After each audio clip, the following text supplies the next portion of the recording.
नमस्कार दोस्तों, आपका हमारे YouTube चैनल पर स्वागत है। आज की इस वीडियो में मैं बताऊंगा जैसा कि आपने 8 से लेकर 15 अक्टूबर के बीच में सभी स्टूडेंट ने रजिस्ट्रेशन करा दिए हैं। और दोस्तों रजिस्ट्रेशन में कुछ स्टूडेंट से मिस्टेक भी हो गई है कि सर हमने पेमेंट भर दी, हमने रेगुलर नहीं भर पाए, हमने ये कर दिया वो कर दिया। दोस्तों जो गलती आपसे हो चुकी है उसमें कुछ नहीं हो सकता, लेकिन फिर भी आप राजूगास की ओरिजिनल वेबसाइट पर अपना एक मेल लिख के भेज सकते हैं। अगर उसके बाद भी अगर वो कुछ आप पे सहूलियत या आप पे कुछ कृपा कर दें तो आपकी सुनवाई हो सकती है। अदरवाइज ऑफिशियली आप क्लेम नहीं कर सकते, क्योंकि उन्होंने स्पष्ट निर्देश दे सके थे, गलती के लिए आप खुद जिम्मेदार होंगे। लेकिन फिर भी मैं स्टूडेंट से बार बार फ़ोन आ रहे हैं, तो आप एक दो मेल जितनी हो सके अपनी प्रॉब्लम लिख के वहाँ सेंड कर दीजिए। अब मैं आपको बता देता हूं दोस्तों, रजिस्ट्रेशन होने के बाद first round counselling physical handicapped की होगी, जो 19 से 21 के बीच में चलेगी। आपको वहां पहुंचना पड़ेगा 9 बजे। इसके अलावा डिफेंस और पैरामिलिट्री कैटेगरी के जितने भी स्टूडेंट हैं उनको 20 अक्टूबर को 9 बजे पहुंचना ही होगा किसी भी हालत में। अब दोस्तों जैसा कि आप जानते हो, आपने सीट मैट्रिक्स देखा होगा, उसमें किसी भी तरीके की फिजिकल हैंडीकैप्ड या डिफेंस के लिए कोई फिक्स सीट रिजर्व नहीं है। लेकिन आप लास्ट में देखना, नोटिस दे रखा कि सभी कॉलेजों में 5% रिजर्वेशन फिजिकल हैंडीकैप्ड के लिए, वहीं 1% पैरामिलिट्री कैटेगरी के लिए है। तो आपकी कुछ सीटें हैं लेकिन उसमें शो नहीं कर रखी। अब मैं बता देता हूं दोस्तों, रिपोर्टिंग टाइम पे आपको पहुंचना किसी भी हालत में है। अगर आप लेट हो जाते हैं, उस दिन नहीं पहुंच पाते, तो आप खुद जिम्मेदार होंगे। आपकी सीट किसी और स्टूडेंट को इश्यू कर दी जाएगी और ये समझा जाएगा कि आप इंटरेस्टेड नहीं थे, इसलिए आप नहीं आ पाए। तो आपको एक दिन पहले ही पहुंचना होगा। इसके अलावा अपने सारे डॉक्यूमेंट्स ओरिजिनल लेके जाने। और दोस्तों ये डॉक्यूमेंट्स मैं बता रहा हूँ, ये फिजिकल हैंडीकैप्ड है इनके लिए नहीं। इसके बाद जब सभी की वहाँ ऑनलाइन काउंसलिंग होगी तो सभी को अभी से तैयार कर लेने, और हर डॉक्यूमेंट्स की आपको 3-3 जेरोक्स करा के ले जानी है। वरना वो कॉलेज से काफ़ी दुकानें दूर हैं जेरोक्स की, तो आप ले जाओगे तो आप नहीं ले जाओगे तो आपको बहुत समस्या होगी। तो सभी यहीं करा लें। तो दोस्तों सबसे पहले मैं बता देता हूँ कौन कौन से आपको डॉक्यूमेंट्स लेके जाने चाहिए, जो अभी उन्होंने अपनी ऑफिशियल वेबसाइट पे अपलोड कर दिए हैं कि ये डॉक्यूमेंट्स आपको लेके जाने। सबसे पहले दोस्तों आपको आधार कार्ड अपना लेके जाना। आधार कार्ड और पैन कार्ड, इसकी आप 3-3 जेरोक्स करा लीजिए, सारे डॉक्यूमेंट जिनका मैं नाम लेता हूँ। इसके अलावा दोस्तों आपको RPBT का वो एप्लीकेशन फॉर्म की जो आपको मिला था वो लेके जाना है। एडमिशन लेटर, जो आपको अभी अपना एडमिशन लेटर था, जो एडमिट कार्ड बोलते हैं, वो लेके जाना है। आपके पास सुरक्षित होना चाहिए वो। इसके अलावा दोस्तों आपको मार्कशीट लेके जानी है, जो भी नंबरों की मार्कशीट ओरिजिनल प्रिंट निकला था आपका कंप्यूटर से, वो भी आपको लेके जाना है।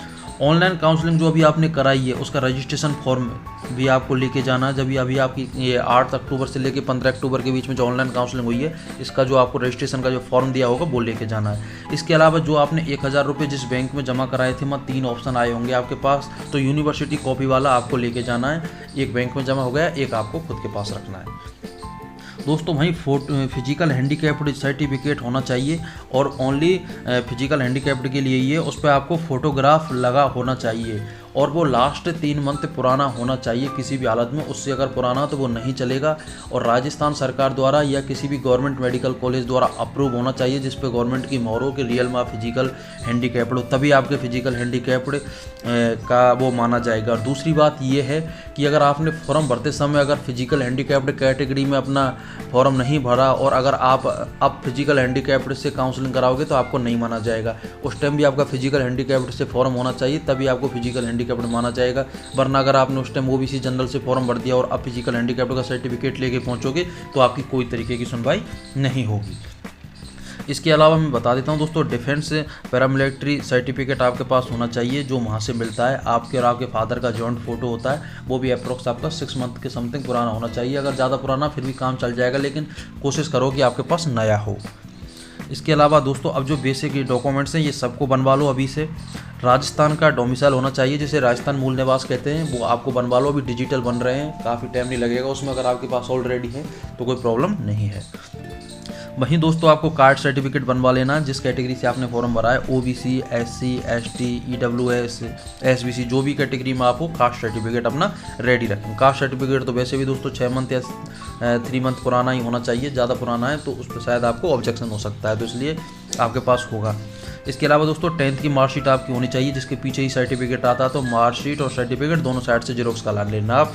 इसके अलावा 11th की मार्कशीट भी जरूरी है, इसमें स्पष्ट दे रखा है आपको 11th की मार्कशीट होनी चाहिए। इसके अलावा दोस्तों आपको 12th की मार्कशीट प्लस सर्टिफिकेट ये भी होना चाहिए। सर्टिफिकेट मार्कशीट के जस्ट पीछे ही आता है, तो वो भी आपके पास होना चाहिए। इसके अलावा दोस्तों कैरेक्टर सर्टिफिकेट आपके पास होना चाहिए। जिस लास्ट इंस्टीट्यूट से आपने स्कूल पास किया है, कॉलेज पास किया है, तो वहीं से निकला हुआ आपके पास कैरेक्टर सर्टिफिकेट, चरित्र प्रमाण पत्र बोलते हैं जिसे, वो आपके पास किसी भी हालत में होना चाहिए। वहीं टीसी दोस्तों, कई बार ऐसा हो जाता है कि 12th के बाद अपन टीसी ले लेते हैं, या फिर कई बार ऐसा होता है बीएससी में फॉर्म डाल देते हैं, वहाँ टीसी जमा हो जाती है। तो इसके अलावा जो आपने लास्ट इंस्टीट्यूट छोड़ा है उसी की आपके पास टीसी होनी चाहिए, और ओरिजिनल टीसी लेके जानी है आपको। इसके अलावा उसकी जीरोक्स करा लेना 2-3, क्योंकि माई पूरा सेट तैयार होता है तभी आपका वो होगा। अब दोस्तों अगला डॉक्यूमेंट्स मांगा माइग्रेशन सर्टिफिकेटर। यदि आपके पास है तो आप माइग्रेशन सर्टिफिकेट भी ले जाओ, अगर नहीं है तो भी शायद काम चल जाएगा, लेकिन कोशिश करो अगर आपके पास होगा, क्योंकि आजकल सभी कॉलेज और स्कूल सभी माइग्रेशन सर्टिफिकेट देते हैं।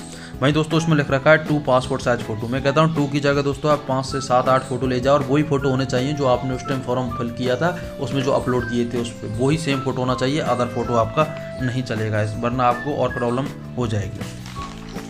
अब दोस्तों मैं बात करता हूँ, ये सारे डॉक्यूमेंट्स होने के बाद अगर आपकी सीट रिजर्व हो जाती है या आपका एडमिशन हो जाता है, तो आपको अब कितने पैसे लेके जाने हैं। देखो पैसे ले जाना भी इम्पोर्टेंट है, तुरंत ही आपके पैसे जमा होंगे। इसके अलावा आपको ये नहीं कि बाद में पैसे जमा हों।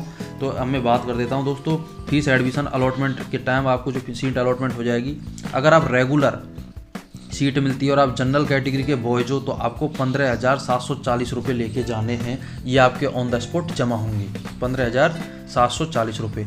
अगर आप किसी भी रिजर्वेशन कैटेगरी के हो, OBC, SBC, EWS, SC, ST, अगर किसी भी कैटेगरी के हो, SBC या फिर OBC जनरल की गर्ल्स हो, जनरल गर्ल्स केवल जनरल बॉयज़ को छोड़ के सभी को 5,740 रुपये रेगुलर सीट के लिए जमा कराने होंगे।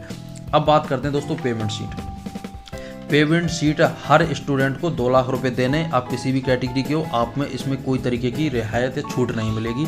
तो आपको 2 लाख रुपए नगद ले जाने या चेक ले जाना, या फिर एक कॉलेज के नाम से, बीकानेर नाम से DD बनेगी, वहाँ जमा होंगे। आपको 2 लाख रुपए की व्यवस्था करके ले जानी है दोस्तों, फिर बाद में टाइम नहीं मिलेगा। अभी से आप व्यवस्था कर लीजिए, अभी आपके पास 1-2 दिन 4-5 दिन का जितना भी समय है उसमें सारे डॉक्यूमेंट्स बनवा लीजिए। अब सबसे बड़ी समस्या है कि अगर दोस्तों आपके पास ओरिजिनल डॉक्यूमेंट्स आपके किसी कॉलेज में जमा हैं, या कहीं भी एक सर नहीं निकल पा रहे, या कोई डॉक्यूमेंट्स कमी है, तो आप वहाँ जाओ। अगर 1-2 डॉक्यूमेंट्स से सारे ही कम है तो आप उनकी जेरोक्स ले जाओ, जेरोक्स आपके पास होंगी। इसके अलावा आपको 14 दिन का टाइम दिया जाएगा, आपसे 5 से 7 हज़ार रुपये सिक्योरिटी के जमा किए जाएंगे। अगर आप 14 दिन के अंदर अपने डॉक्यूमेंट्स निकलवा के ला सकते हो तो आपके 5,000 रुपये रिफंड हो जाएंगे। अदरवाइज ये समझा जाएगा आप इंटरेस्टेड नहीं हो तो आपके 5,000 रुपये भी नहीं मिलेंगे, साथ ही आपकी सीट किसी दूसरे को दे दी जाएगी। और अगर दोस्तों आप किसी भी वजह से अगर काउंसलिंग में नहीं पहुंचते हो तो ये समझा जाएगा कि आप किसी भी तरह से उस काउंसलिंग के लिए इंटरेस्टेड नहीं हो, ना ही आप वेटनरी माना चाहते हो, तो आपको सीट कैंसिल करके किसी और को दे जाएगी। और उसके बाद अगर आप ऑब्जेक्शन करते हो, सर मेरे तो इससे ज़्यादा नंबर ज़्यादा है, तो आपकी कोई सुनवाई नहीं होगी। एट द मोमेंट आपको ऑन द स्पॉट उस जगह पर पहुँचना ज़रूरी है। और जिसने रजिस्ट्रेशन नहीं कराया है दोस्तों, चाहे उसकी फर्स्ट रैंक आ रही है, उसको काउंसलिंग में नहीं इनवाइट किया जाएगा। अगर आपने रजिस्ट्रेशन नहीं कराया तो आप ये सोच लो कि आप इसके लिए एलिजिबल नहीं हो। और अगर रजिस्ट्रेशन में फिर मैं बता रहा हूँ कोई भी प्रॉब्लम आ गई हो, बार बार फ़ोन आ रहे हैं मेरे पास, तो आप एक बार ज़रूर rajuvas.org की जो भी ओरिजिनल वेबसाइट है उस पर आप अपना ईमेल भेज दो, उसमें जो जो प्रॉब्लम है अपनी लिख दो, अपना साथ ही एडमिशन कार्ड में जो आपका वो है वो भेज दो। और स्क्रीन पर मैंने अपना नंबर दे रखा है, कोई भी समस्या हो तो दोस्तों आप मेरे से कांटेक्ट कर सकते हैं। इसके अलावा मैं आपके साथ जुड़ा हुआ ही हूँ। नई मिलता हूँ नई वीडियो में नई एनर्जी के साथ। जय हिंद।